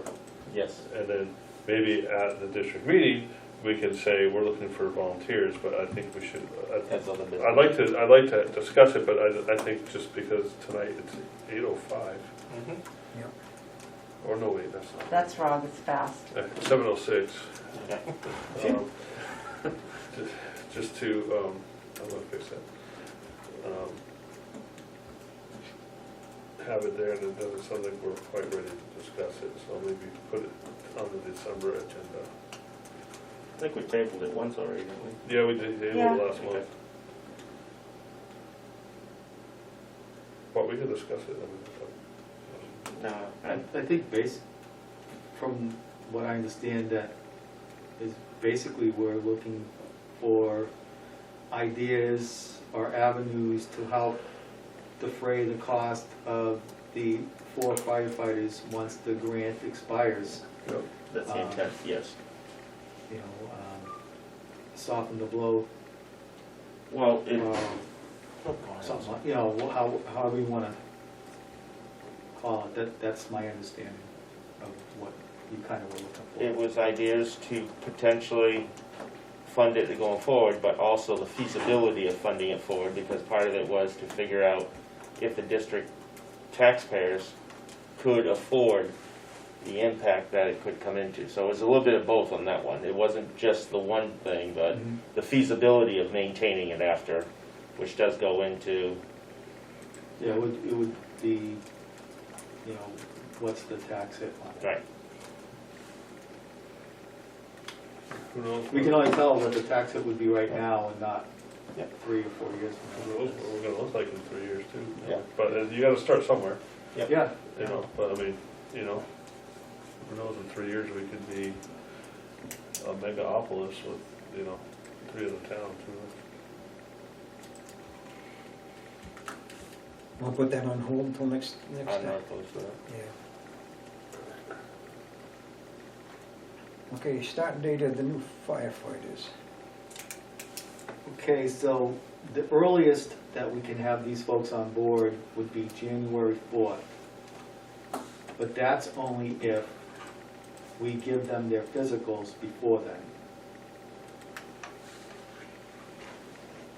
Their physicals would cost about, if we don't get any transfers with current physicals, the physical cost would be about $2,000. So if we don't wait, if we wait, then those firefighters won't start until probably February sometime. But they have to start before February 20th. Okay, That's the drop dead date, February 20th, 20? yes. Okay. So, I don't really understand why. I get they have to have the physicals, I'm not that, but all of a sudden, I was just gonna say, if you delay it a week, all of a sudden they can't start until February? I don't understand. No, like so we're in the process right now, and so by the beginning of December, I'll know who I want to offer jobs to. Right. Those offers are conditional on them passing the physical, Yeah. background check, and driver's license check, and all that kind of stuff. Once they clear those, then they can actually start working. That takes time, because the state police have to run the background check, the FBI check, we have to get the fingerprinted, we have to run the DMV motor vehicle check, and the other part is them actually getting an appointment at Concord Health, going down there and having their pre-employment physical, and then being able to pass that. Is that the final step after all those other things happen? We try to do them all at the same time. Like, when they sign their conditional letter of employment, they sit down with Kathy, we make an appointment for them for the physical, we send them to the police station, get them fingerprinted, or directly to the state police to get the computer one, and then they run the background check, and then we send them to the DMV to get their driver's record. But wouldn't you want the biggest expense. So person A gets an offer, right? We set up all these steps. And all of a sudden we hit a snafu with their driving record, and all of a sudden we found out that, oh wait, they don't have a driver's license. Or maybe they're a reckless driver and they have a bunch of speeding tickets. So And what? Now we're gonna send them, and now we're gonna send them, we've already sent them for a $500 physical that's gonna do us no good. So what I do when I ask them about, is there anything on your driving record, before we send them anywhere, and it's one of my interview questions, is there anything on your driving record that's gonna make me upset? Tell me about all your speeding tickets, any DUIs or anything like that. I need to know that right now. You tell me up front, be honest with me. Because obviously if they're not honest with me, and it comes back, they're not getting the job. They just won't get the job. Yeah. So that's part of my interview process. I find out, you know, hey, Well, what some of he's these been things, like arrested background for. checks take. Do you, you know, so to confirm what they say. You know, it's part of our process. I think it's part of everybody's process around here. And No, but I'm not upset if you do $50 on a background check. Hey, we found out something here. Hey, that's good. The background check did its business. But I would think that the last thing you do is send them for their physical because of the cost. And if all the other things come back okay, then I'm okay spending $500. But you know, if we're spending, and if these other costs, let's say, add up to $300, now we're spending $800 all at once. For a failure. For a Just failure. start it over. I'm just concerned that the $500, the physical should be after, and I understand that background checks, especially in this area, take a long time, and I'm sure with COVID, it's even longer, It is. you know? yeah. I'm just concerned, okay, you're gonna come back, and I'm hoping that everyone comes back stellar, but I am concerned about, we're spending really more money than $500 on these Oh, yeah. other things, and if we're gonna, you know, can you require them to bring their driver record? I don't know. I mean, you go down to the DMV and you get a driver record. I've had to do that before. I had to go pay whatever. Right now, everything's closed, though. Oh, the DMV's You have to closed. make an You appointment. have to make an appointment, you can't get into state police to get fingerprinted for your background check. Ay. COVID has really messed up No, I get it. everything. I get it. I'm just, yeah. So So it's potentially, realistically, it's January 4th may not happen. it might not. But I mean, it's that's just, a possibility. just through natural. It's the earliest, given our timeframes, that it could possibly happen. Well, that's a Monday, then you have the 11th, that's the next Monday, the next Monday after that, it's a holiday. And then you gotta bring her in on a holiday, because if it's their first day, they're gonna get We'd orientated. make them work on a Tuesday through Friday. Yeah, no, I don't know. Well, I'm sure they only work their shift. So the first 2 weeks of their employment is orientation and training. Yeah. And since we're gonna have 4 at the same time, we're gonna run them through a little boot camp training using our training facility and also orientate them to the fire district. It's gonna be pretty nice. And you take them all the way out to where John lives. This is still Northfield, even Yeah. though we went through Belmont to get here, you know. Well, you can go around to Canterbury and come in Well, the back. Canterbury that way, yeah, that's, I couldn't think. The cost for all this comes out of our budget and then reimbursed. The cost of the physical background check is borne entirely by the fire district. That's right, that's Yeah. all So ours. now, is this, I guess, That's right. $2,000, is that gonna affect, I mean, we're looking at, we're at a So- whisker, $11,000. Yeah, so, Everybody looking that's at why I want to talk to you about it. I think, we're gonna spend it one way or the other. If by December, when I'm starting offering jobs, if I think it's feasible to spend the $2,000 to get these folks background checked and physical, I guess I just want to know what your thoughts are on that right now. What Go ahead. happens if you get 3, add a 4 back, everything's good to go, and you're still waiting for something on person 4, and you push everyone off a week, and they, you know, they've already left their jobs on, they just say January 3rd or January 1st or December 31st, and now they're starting here. They're expected to start January 4th, but, you know, because this person, whatever, it's just taking longer. So Are you gonna hold it back, everyone, or are you just gonna say, all right, we got 3 and we're just gonna go with it? I guess it depends upon exactly what it is. I play that by ear because I'd like to have them all start at the same time so we can run them through a good boot camp per se.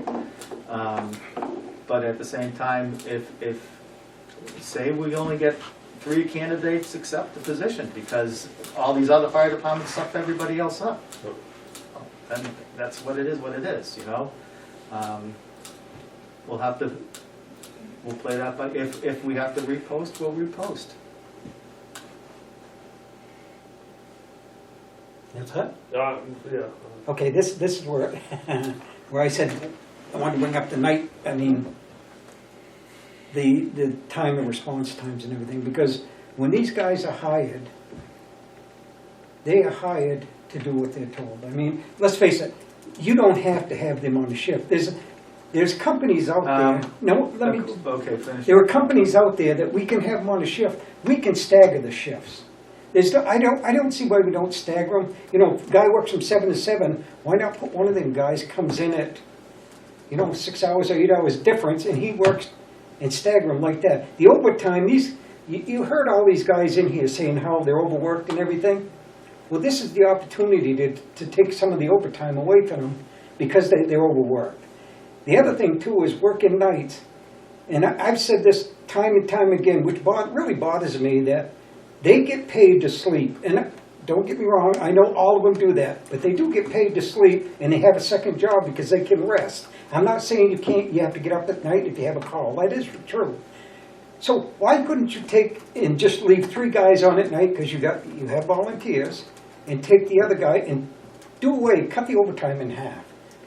The overtime, when their vacation times are, they can work their vacation, any vacation time. Sick time, you cannot do that because you don't know what days they're going to be sick. But any vacation time that these guys got, one of these guys, or you could stagger it, whatever you want, to fill in them positions, to cut down the overtime. The overtime is just astronomical. So if we weren't hiring these folks on a SAFER grant, the condition of the SAFER grant is that you will have 4 people available 24/7, 365 on duty to respond to the fire.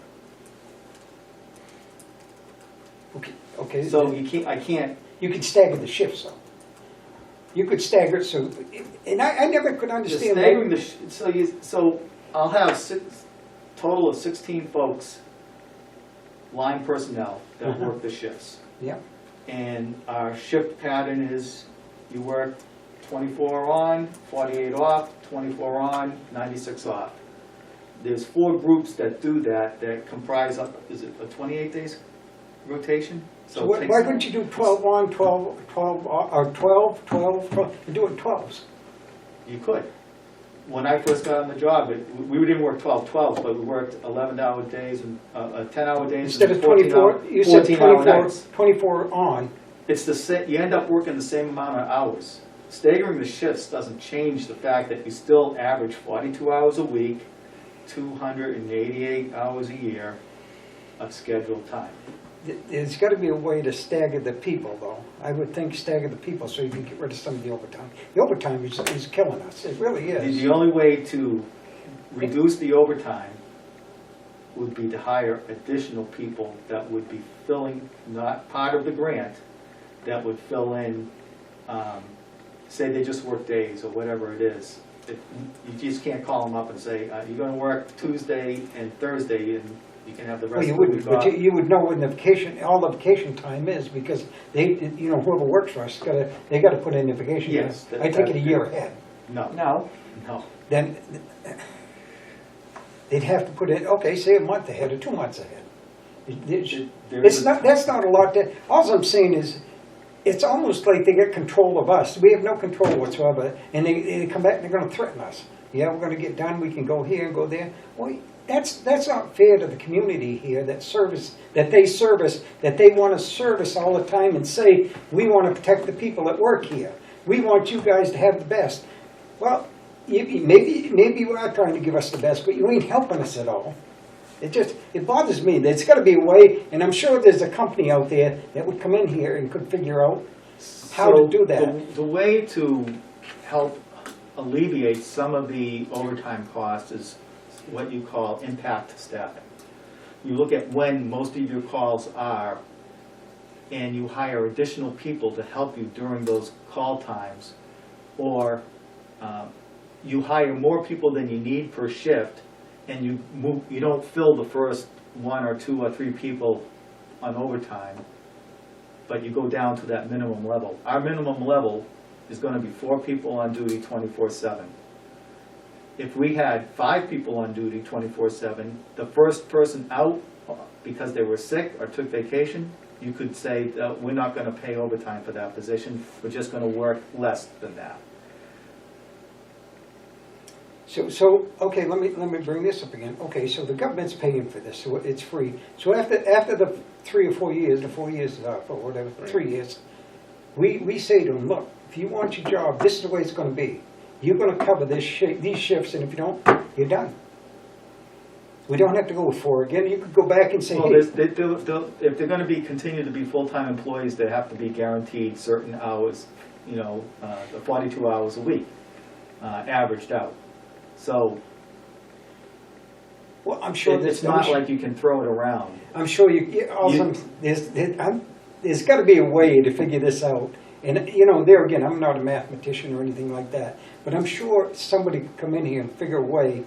So, okay, so when their time is up, if you guys want to work, these are the hours you can work, and we'll make sure you get your 32 or 42 hours, whatever it is, 42 hours a week, and you cover all the vacation time. It don't have to be every one of them either. Could be 2 or 3 at a time, and the days you're not, we'll put you on a shift.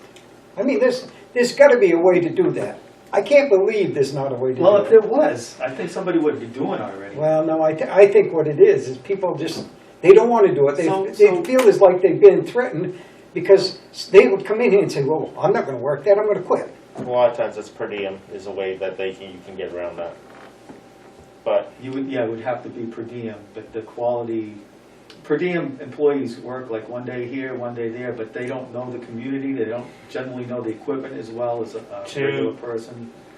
that's a fine line to step into, because if they're a qualified firefighter, and with your captain and your experienced people, you can have a novice comes in who knows how to do firefighter level skills 1 and 2, and the basic EMT can be supervised by a captain or by another firefighter very easily. The basics of their skill set, you could bring someone in from another place. Would they know the truck exactly? No, not to the max efficiency, but could they drive the ambulance to the hospital while you had a more seasoned person in the back? Yes. So be very careful stepping into that quagmire, please, because I'm saying that the per diems, you're not as efficient working with a per diem than you are with career staff. you're not as efficient, but you're also saving a lot on overtime because you're paying them a flat rate Yes, instead of. and benefits and a lot of things Yeah, like that. you're not So there paying is benefits. a big benefit to per diem. You're paying them like a higher hourly wage in lieu of benefits. Right. But that's really the only way of getting around what you're trying to get to ask me about, Paul. Because if there was a way of doing it, and believe me, there's a lot of people trying to think of this, it would be done. Well, there's got to be something. I mean, I can't believe there's not a way to. A lot of departments do the per diem. Farmington, I understand that. Yeah. Waterville, they live off of that. Gilmanton.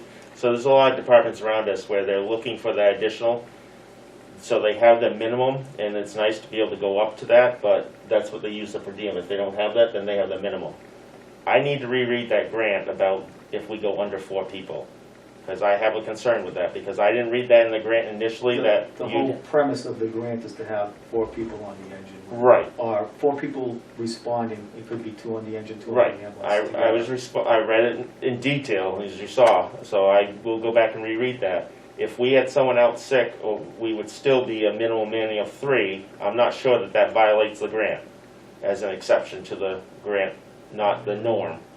We have to. I would like to see 4 that in people. black and white. No. I'll You let- have it, you have everything. so I'll read that you again, that it says that you will minimum staffing what you have existing plus our number. Yes. Because it says that you can use them how you use them. So, what would happen right now, we have the 4 new employees, 1 will be on each shift, I imagine. I don't imagine 2 would be on 1 shift, but 4 on each, 1 on each shift. If somebody takes vacation, we will fill that slot with overtime, no matter who it is, to maintain 4 people able to respond to a fire. And it says that in the grant, we have to do that. Yes. I'm not saying I'm using the right words, but that's the intent of the grant. That's the intent, but there's, as you said, there's a few other things in there in the intent of the grant that I read as well, because the intent of the grant is that they will be on the fire truck only for 70 or 55% of the calls, and we aren't doing that. So be careful, please, of going into the intent, because the intent and how we're grading them and how we're putting them on a duty roster doesn't quite fit the intent of the SAFER grant. So the intent is, so that's why I want to make sure that it says black and white, you cannot go less than manning, because the intent is to, absolutely intent is to put that additional person on. But if you have an exception to the rule because of the vacation or sick time or something like that, you still would be a minimum manning of 3. You would, if you didn't fill. You'd still Correct. have to. So that would be a way of saving overtime and sick call. The other thing is definitely, as the one operating the department, I highly recommend and would love to hear your intent that if an officer is out, they're replaced by an officer first. If a firefighter is out, he is replaced by a firefighter on. So we're not bringing officers down to cover for these. We're not bringing a captain down to replace a SAFER grant starting guy because of salary difference. That could possibly happen, but it's not. We fill firefighters with firefighters, officers with Exactly. officers, and we actually have a program where if for some reason we can't get an officer, we have 2 firefighters that we've interned and put through a program so they can work up to firefighter. But there have been times where we've had a number of people out sick and on Exception vacation, to the rule. where we end up having an officer work as a firefighter, just to make sure that we Right, have the and that's the appropriate number of people. exception that we, That's certain, and it is an exception, it's Right. not the rule. because when you start talking that overtime coverage, that's now not overtime of a SAFER starting level, it is overtime of a seasoned officer and things like that. So, I mean, now your coefficients start Oh, yeah, you're multiplying. paying the officer like $12 more an hour than you would somebody else. And then as overtime, the multiplier for that. Yeah, I get it, believe me, I watch all that. I know. I think the idea that Paul is getting at was something that we discussed and we compromised on, because the chief originally presented 4 new staff last year. We compromised on 2 that would cover the peak times as determined by the chief, and that was rejected. It wasn't funded at the district meeting, that's Right. correct. Rejected. So that's the idea, but now we're kind of hamstrung, but we're adding 1 person per shift That's correct. for 3 years. Like I said, you know, at the end of the 4 years, chances are, we're talking over $1 million. By the time we get to the end of the 4-year period, with the insurance, everything, chances are, some of them are gonna have to go, so, yeah. So at the end of 4, you mean $1 million a year? 3 years, 3 years. Well, yeah, in 3 years. So at the end of 3 years, the cost of 4 additional firefighters, I'm gonna say is gonna be around $400,000 a year, not $1 million a year. Give it take a little bit, because right now, the cost of a career firefighter is right around $90,000 a year. including all the benefits. Right, pay and benefits. Yep. So, Which is part of what we talked about earlier with the comparison to other districts around us. What is their pay and benefit equivalent is kind of that's where we were trying to go with earlier. Yeah, exactly. Okay, let's move on. Did we establish a starting date? no, Sure. it's going to be, it's floating right around As early now. as July, January 4th. But January 4th is the earliest, February 20th is the latest. And if I get to December and there's enough money in this year's budget to run all the background checks and physicals, I'll do it in this year's budget. And that'll facilitate starting them a little earlier than later, that's all. Okay. All right, Okay, new business. Appoint a commissioner to represent to the budget committee. I'll volunteer. I did it last year, I enjoyed it. Unless you want to be on that, Eric? No, Okay, Eric's on that side. okay, I'll make a motion that Eric twice. represents the commissioners on the budget committee. I'll second it. Then move in second, all those in favor, aye. All right. Okay, review of the minutes of September 29th, 2020. I'm sure. Yeah, revision on my phone. Yeah, I will throw it to them. I don't really get it. Yeah, well,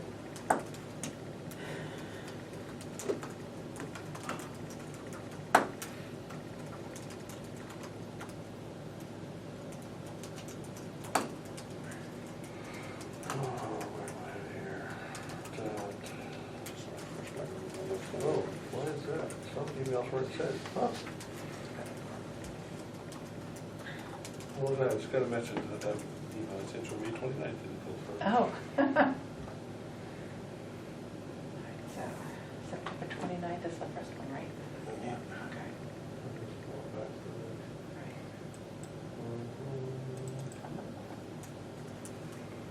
Eight, 10-6.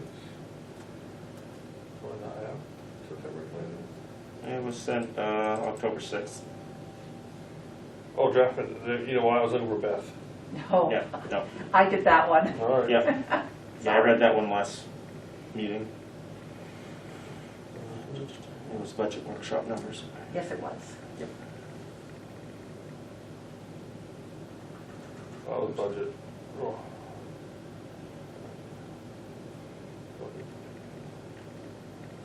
What's the next one? October 6th, Thank you. and that was sent, Oh, I got that one. okay. Usually they're sent by Beth, so it's easy to look for her Yeah. name.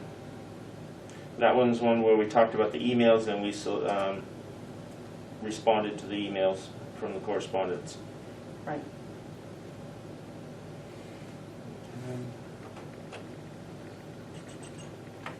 And 14 was received October 27th.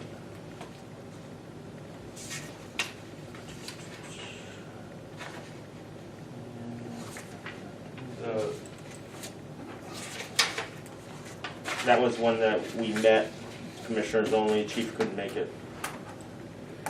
Oh, yes, that one. Yep. Like a 2-minute meeting? No. Think we were missing They something had that night? public and non-public that night. No. Yes, we didn't have the packet that we had planned on.